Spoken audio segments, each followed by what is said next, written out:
Good morning, afternoon, and evening from my side as well. And like Riyaj, I'm really pleased to have this opportunity to share my experience on public financial management evolution in the federal context of Nepal. So let me share my slides.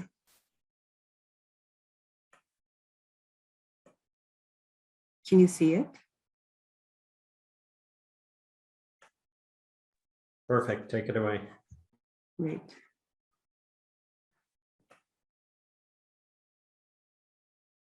So to start with, a bit of a background. This might be repetitive for participants who had also joined yesterday's session, but please bear with me for benefit of others. So Nepal adopted federalism with the 2015 constitution, which created 3 tiers of government, namely federal, provincial, and local, with complete autonomy to enact their own laws, prepare budget, and mobilize their own resources. 7 provincial governments were created, and 753 local governments were also created, out of which 293 were urban and the rest were rural municipalities. So the constitution devolved the various key functions to the subnational governments, as you can see in the screen. The key areas such as education, health, water, sanitation, irrigation, electricity, social protection, agriculture, livestock, environment, forestry, etc., all of them were devolved to the subnational governments. However, there was a significant gap between the constitution in 2015 and the elections that were held in 2017 to form the subnational governments for both provincial and local. Also, the basis of operations through the acts, the respective acts were also enacted only in 2017, and namely through the Intergovernmental Fiscal Arrangement Act and Local Government Operations Act. So this is a snapshot of the subnational government budget out of the total federal budget. As you can see, the local elections only happened in 2017, but you see that there is some budget allocation to the local level before 2017. That is because the local bodies existed in Nepal before 2015 constitution, corresponding to the then administrative division of 75 districts. However, they were not autonomous as provided by the present constitution. Also, their functional responsibilities were really, really limited. So as you can see, after the local elections, the local level were created, and you can see significant increase in FY18 in their budget.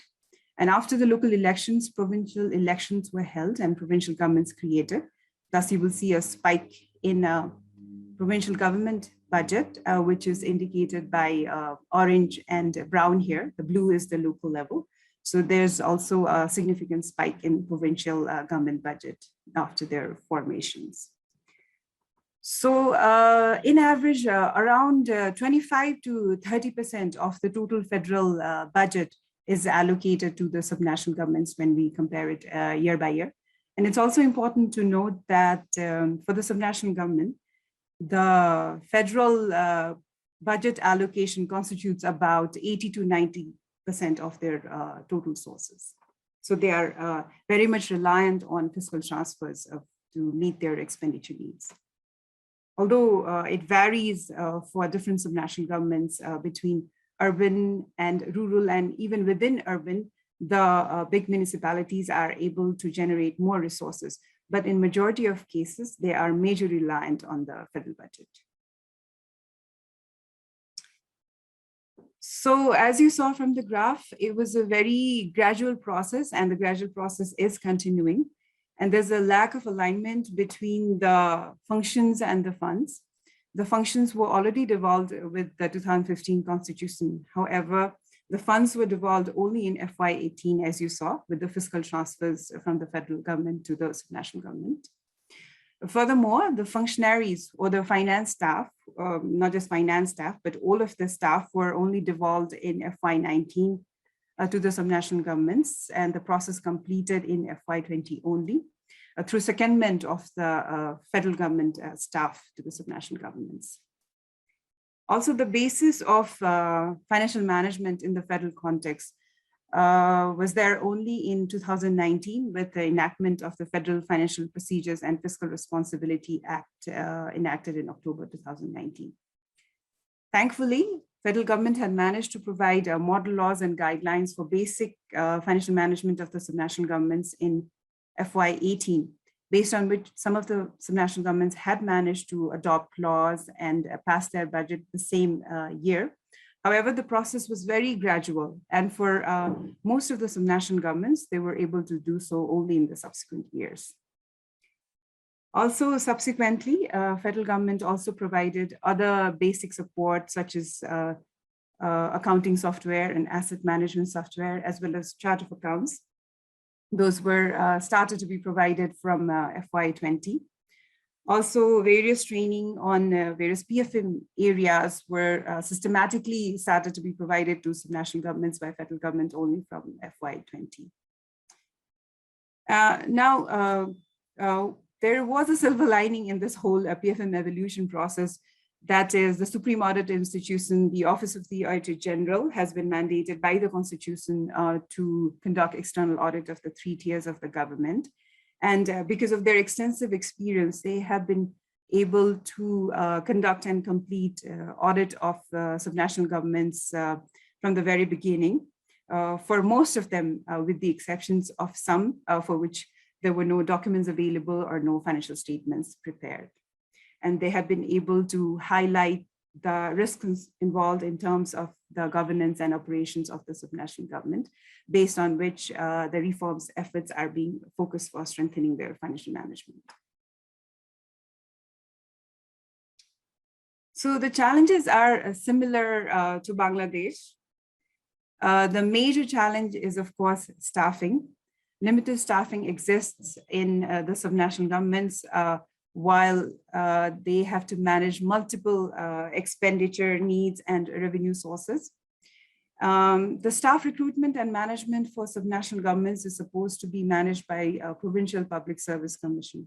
And unfortunately, although they were established in 2019, the staff recruitment process for subnational government is pending due to a governing federal bill that is pending in federal parliament. And actually, it's been over 2 years that the bill is pending, and it's really unfortunate.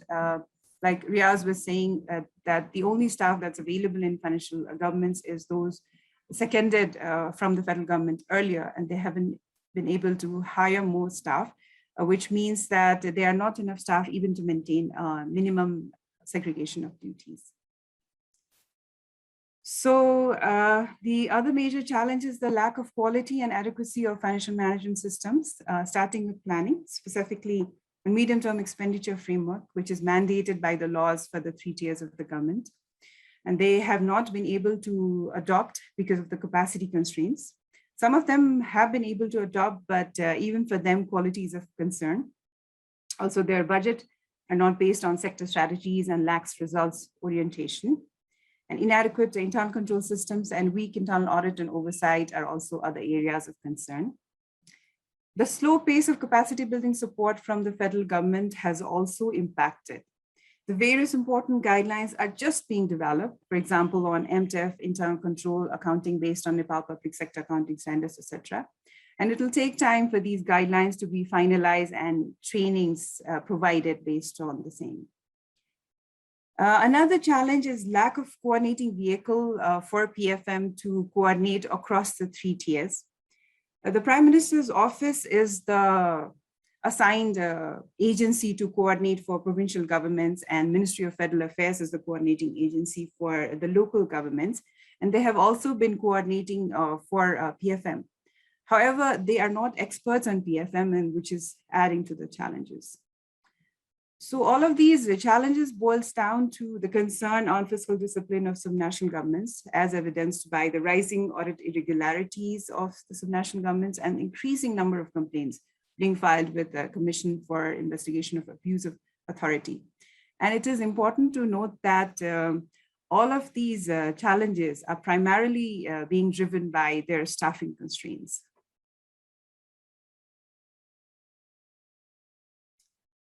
So although federalism presented a number of challenges, it also presents opportunities as well, specifically in terms of strengthening subnational government's revenue generation capacity. As I was saying earlier, that they are heavily reliant on federal government. So there is a significant scope for strengthening their revenue generation capacity and also other capacities as indicated by the challenges. Citizen engagement is another area that because of the federalism context, all of the development partners have been able to push. So the government is currently working on developing a strategy for citizen engagement in public financial management for 3 tiers of government. Also, on gender responsive budgeting, model guidelines have been issued to provincial and local level, and information systems are being enhanced to operationalize the same. Efforts are also underway for integrating climate change mitigation and adaptation measures into the fiscal and public investment management, specifically through MTEF and Project Bank guidelines. So federalism reforms really provided an opportunity, as I said, not just to push reforms for subnational governments, but also for federal government as well, because there's also a significant gap on PFM areas in terms of federal government.